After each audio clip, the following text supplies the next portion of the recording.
매달릴 때는 단호하게 거절하더니 나중에 연락이 오는 남자들의 심리 궁금하지 않으세요? 오늘 영상에서 이 사람들의 심리를 발가벗겨 드리겠습니다. 헤어지고 상대방의 너무 단호한 태도에 상처받고 이 영상 보시는 분들 많죠? 나도 매달려 끝났는데 내 남친도 꼭 연락 왔으면 좋겠다. 이런 분들은 오늘 영상 진짜 꼭 보셔야 하는 게, 애매하게 지금 내가 재회에 계속 도전하는 게 맞을까 아닐까 고민하시는 분들이 오늘 영상 보시다 보면 자연스럽게 마음이 정해질 거예요. 오늘 내용에 해당하면 조금 더 재회를 기대해봐도 되고, 그게 아니라면 빠르게 마음 정리하실 수 있을 겁니다. 딱 7분만 투자하시면 돼요. 그럼 오늘 밤부터 마음 편하게 두 발 쭉 펴고 잘 수 있을 겁니다. 오늘 영상은 짧고 굵게 갈게요. 첫 번째, 자의식 과잉인 사람. 처음부터 자의식 과잉 이렇게 어려운 단어 나오니까 머리 아프죠? 그런데 절대 어려운 거 아니에요. 원래 심리학 용어가 겉보기만 요란하지 쉬워요. 자의식은 자기 자신을 가치 있는 것으로 여기는 심리예요. 자존감이 높다, 자신감이 넘친다, 이런 걸 넘어서서 자기 자신이 다른 사람들보다 뛰어나고 존재 가치가 높다고 생각하는 심리가 자의식 과잉입니다. 왜 남자분들 군대에서 병장들 보면 자기가 세상의 왕인 줄 알던 사람들 간혹 있잖아요. 병장 되고 자기 터치할 사람 없어지면 세상이 전부 자기 거 같고 모든 게 자기 마음대로 되는 줄 아는 사람들 있죠. 그리고 이때 자기를 기다려준 여자친구 버리고 군화 거꾸로 싣는 사람들도 생기잖아요. 제 친구들 중에서도 이런 친구들이 정말 많았는데 대부분 하는 말이 똑같았어요. 막상 제대하고 나면 세상 여자 내가 다 꼬실 수 있을 줄 알았어. 대표적인 자의식 과잉입니다. 그런데 막상 제대하면 어때요? 사회에서 22살이면 돈도 없고 복학 타이밍도 아니고, 그러니까 알바 같은 거 하는데 그때부터 아 내가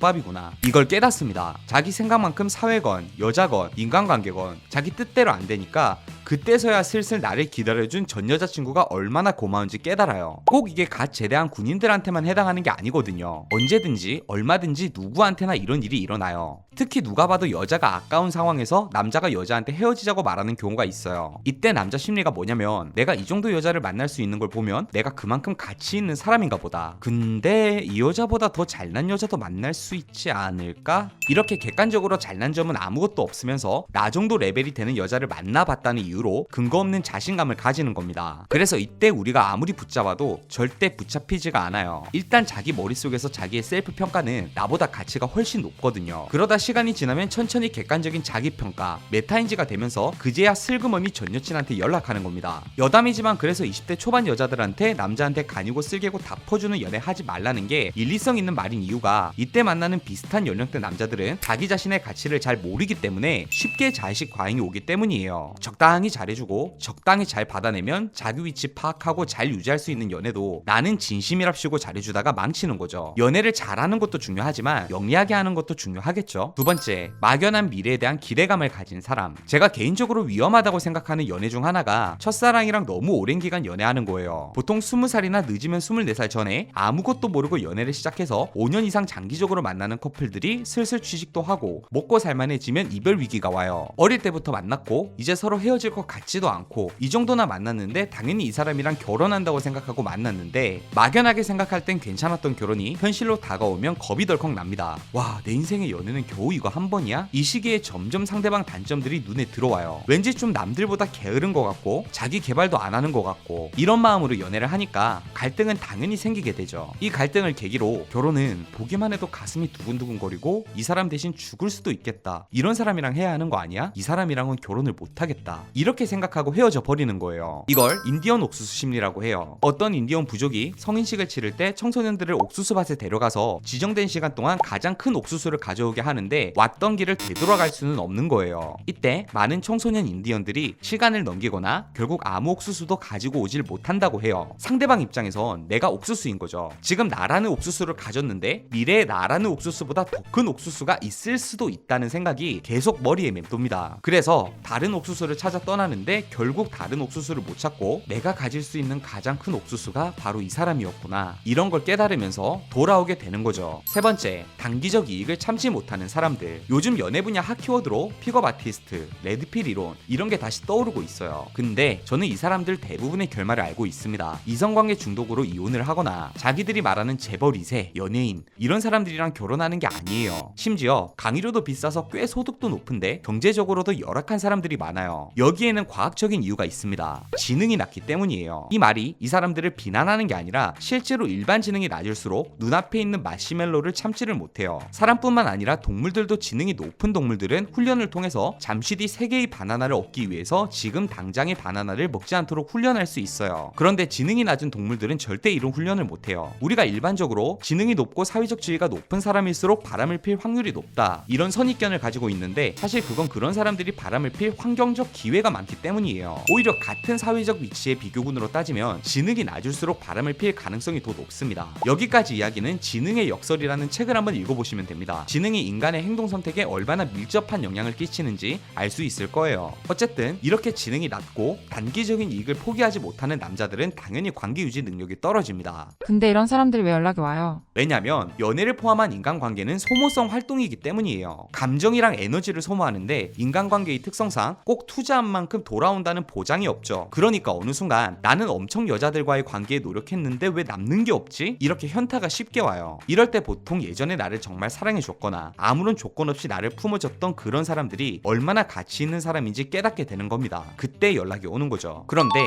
여러분이 주의해야 할 게 한 가지 있습니다. 이런 유형의 사람들이 연락이 왔을 때 너무 흔쾌히 받아주면 안 된다는 거예요. 흔쾌히 받아주면 자존심이 상하고 우리 가치가 떨어져서가 아니라 이럴 때 너무 흔쾌히 받아주면 재회를 할 동기부여가 사라지는 경우가 많기 때문입니다. 상대방이 이렇게 연락 오면 재회하자는 신호인 줄 알고 나가서 만나고 술 먹고 잠자리까지 가는 경우가 많은데, 이렇게 돼버리면 생각보다 많은 남자들이 재회를 당장 선택하지 않고 고민하게 돼요. 성욕, 정복욕이 충족되다 보니까 막상 굳이 연애에 따르는 책임까지 져야 하나 싶은 거죠. 그러니까 당장 재회를 한다는 선택을 못하고 시간을 끌다가 호기심이 식어버리는 경우도 생기는 거죠. 그래서 이럴 때는 상대방이 먼저 명확하게 자기 의사를 밝힐 때까지는 연락은 받아주되 우리 속마음이나 너무 호의적으로 받아주지 않는 편이 좋습니다. 결국 상대방이 애가 타야 재회가 되는 거지, 연락 한번 했다고 레드카펫 깔고 어서옵쇼 해버리면 대재회도 망치는 거죠. 제가 마지막으로 하고 싶은 말이 있어요. 오히려 반대로 여러분이 오늘 제가 얘기한 이런 심리를 느끼고 있을 수도 있어요. 이 사람이 좋은 사람인 건 알겠는데 제 젊음이 아까워요. 모든 조건이 괜찮은데 새로운 세상을 탐험해보고 싶어요. 복팔분이라는 말이 있어요. 배는 80%만 채워야 탈이 안 난다는 말인데 저는 이 말이 인생의 진리라고 생각해요. 주식이 적당히 뛰었을 때 큰 욕심 없이 파는 사람들은 결과적으로 돈을 벌어요. 근데 최고점까지 기다리는 사람들은 주식에 돈 물리고 가자 외치고 있죠. 사람도 마찬가지입니다. 나한테 잘해주고 진심으로 대하고 오랜 시간 쌓아온 관계는 절대 쉽게 만들어지는 관계가 아니에요. 다른 사람을 만나서 짜릿하고 설렘은 쉽게 느낄 수 있을지언정 오랜 시간 동안 쌓아온 안정감, 신뢰, 또 하나의 가족 같은 사랑은 오랜 시간이 서로에게 쌓이기 전에는 절대 얻을 수 없는 관계입니다. 상대방이 100% 마음에 들지 않아도 80% 내 마음을 채워주는 사람이라면 그 사람의 가치를 알아주시기 바랍니다. 만약 이 영상을 재회를 위해 보고 있는 분들이라면 오늘 영상 보고 존버해야지 이렇게 손 놓고 계셔야만 하는 건 아니에요. 영상 설명란에 링크를 보시면 꼭 기다리지 않더라도 얼마든지 직접 나서서 재회할 수 있는 방법을 설명해 놓은 무료 PDF 링크가 있어요. 지금도 하루에도 100명 이상 다운로드하고 있으니까 이벤트 종료하기 전에 빨리 받아보세요. 책값은 구독과 좋아요, 댓글로 대신하겠습니다.